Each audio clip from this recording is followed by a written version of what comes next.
Someone new gets to win this week because Scotty Scheffler isn't in the field. We got you covered. I'll help you figure out who with the 555 PGA podcast, brought to you by DFS Army for this week's Zurich Classic. Here we go.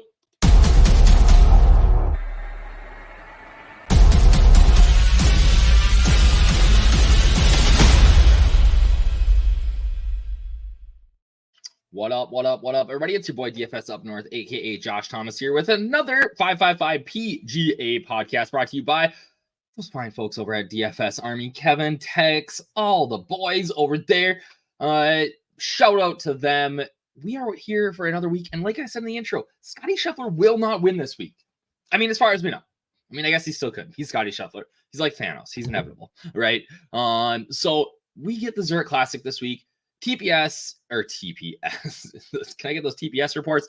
TPC Louisiana. We're down in New Orleans for the Zurich Classic. It is a partner event. Guys get to play with their buddies or just random old guys like Eric Cole is. I don't understand that. It's his caddy's father-in-law or something. Random, right? But the guy's going to get a PGA Tour start. Hasn't started since 2004. But yeah, it's an interesting week. We'll talk about kind of the format and all that here in a second. But again, last week, let's talk about it. I mean, it's inevitable. Like I said, Scotty Scheffler wins every single week. Smashed at the Heritage, and you know what? I got burned. I faded Scotty last week.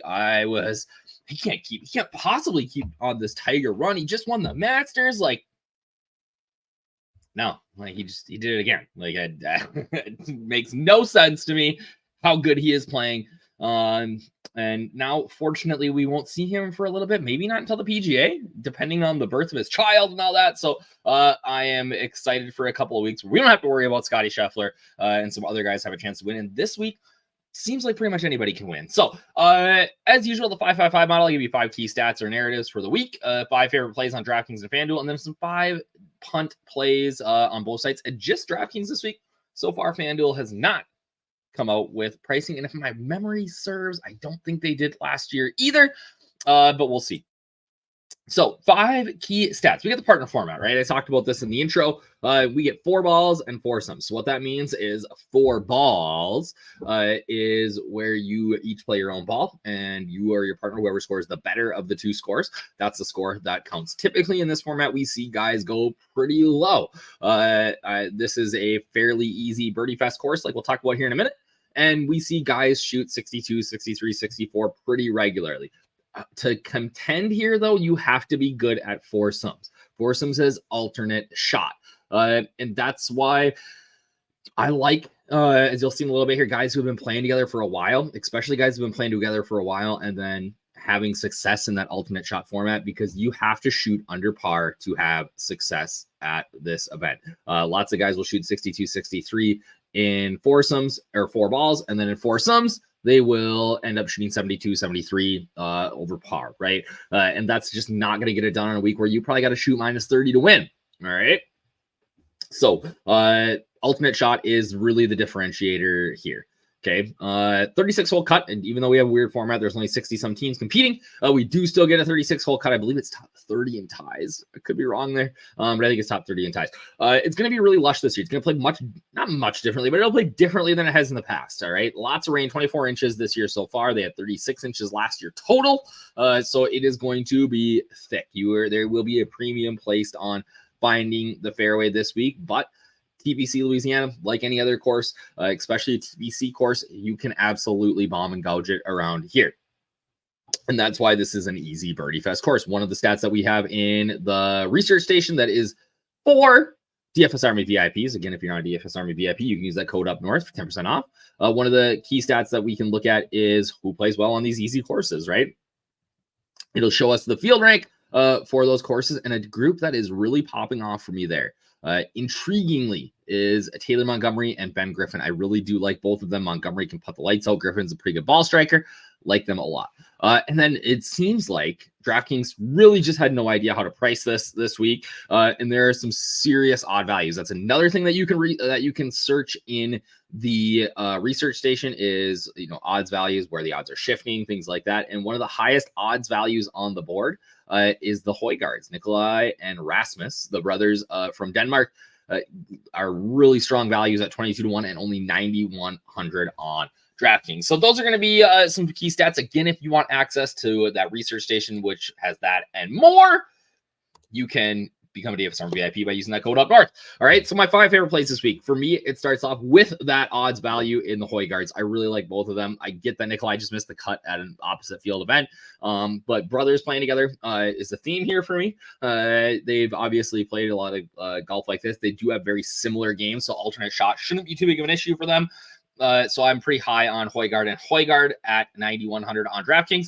Next up, these guys have absolutely just destroyed this event over the years. Former winners. I think they went 4th last year. Schauffele and Cantlay, they both played great last week. I am super high on them. I am willing to pay. I'm willing to eat the chalk. I will have at least half of my lineups have these two in it.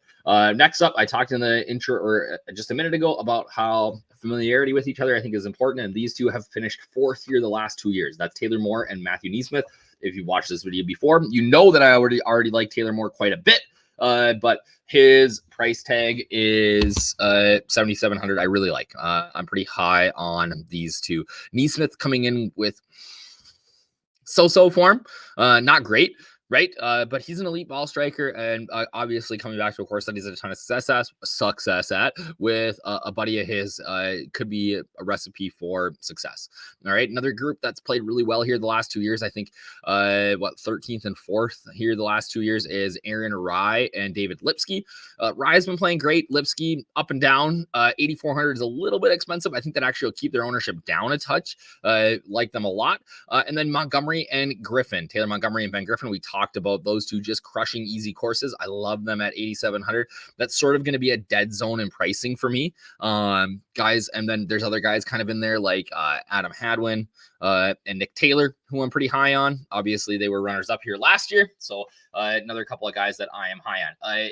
If you're going to play Schauffele, Cantlay, you're going to play Højgaard, maybe you're going to throw in a Montgomery and Griffin, right? You got to have some value. All right. And my favorite value plays start with Matty Schmid and Alex Smalley. Alex Smalley's a long-term elite ball striker who is finally coming back around with his game. Looked good at the Corales Punta Cana last week. Matty Schmid has been crushing all year. Another guy that we've been super high on at DFS Army. So at 7,200, I'm willing to take some chances on them. And that's sort of the thing here, right? This is a weird week. Highly variant. All right. Like I put in our notes this week for the cheat sheet that, again, if you want access to that, you got to use that code up north to become a VIP. But I put in the notes this week that like cash games, like it's just so high variant. I can't say like, hey, outside of maybe like Schauffele and Cantlay, like nobody is cash safe. All right. And even those two aren't. We've seen Colin Morikawa and Max Homa miss the cut by a mile here last year because they couldn't play alternate shot. Right. So it's not very safe. It's highly variant. It would not surprise me at all if we had one of these 5 guys listed here or somebody else that's 7K or 7.3K and below win this event.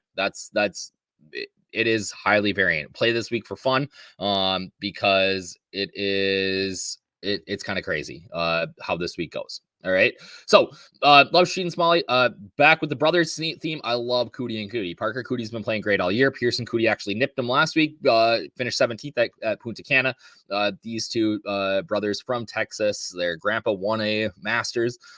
It's in their bloodlines. I think that them together this week is going to be really interesting. And I think that they can contend. All right, 6,600. And then not Thurston Howell III, Thurston Lawrence, and Aldrich Potgieter. Potgieter actually won on the KFT this year. Former world #1 amateur, if my memory serves. Both South Africans, both have had experience. Lawrence has been playing great on the DPWT this year. Love both these guys. They have a ton of upside at 7,100. In a PGA event is obviously a step up, but I think that they both have the game to do it. And I like the countrymen playing together here. And then Nick Hardy, Davis Riley, crazy to me that they are gonna go under-owned. Like they won this event last year. Riley's game's starting to come around. Hardy's has been not great, but he loves a good easy birdie fest. All right. He's a guy that we're going to be smashing at the John Deere Classic in a couple of weeks. All right. So at 7,500, low ownership, these guys won at -30 last year. They obviously are comfortable together. They play well on alternate shot. They play good in 4 balls. I'm in. Right? I like these guys this week again. And then finally, the 2 cover boys here, Jimmy Stanger and ADDC. Adrian de Dumont Chassa and Jimmy Stanger. They again both finished 17th last week at Punta Cana, playing some good golf. ADDC has struggled a little bit in he was a top 5 guy coming out of college last year, so he's got a PGA Tour card. He struggled a little bit, but he's starting to find his game. All right, so I am going to jump on him before he pops off. Stanger has been pretty good all year.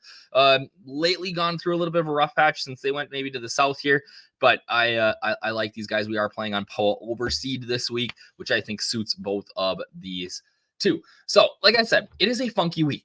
All right, it is a funky week. I will play for fun. It's going to be interesting. This week it always is. Guys got to make a ton of birdies. Guys that you think like on Thursday are, oh man, he's in the top 10, he's fine, are going to miss the cut. All right, that will happen because alternate shot on Friday is going to mess everything up for you. All right, so you just got to be aware of that. Don't get too heavily invested and play this week for some fun before we really get into the heart of major season in the next month or so here. So that is what I got for you guys today. Again, use that code up north to become 10% or VIP monthly membership, 10% off. Once you do, hit me up in the Discord. Let me know that you watched this video and you became a DFS Army VIP. I'm always available by DM there, or you can find me on Twitter at DFS Up North. You can find all of my content at dfsarmy.com. Peace. Good luck, everybody.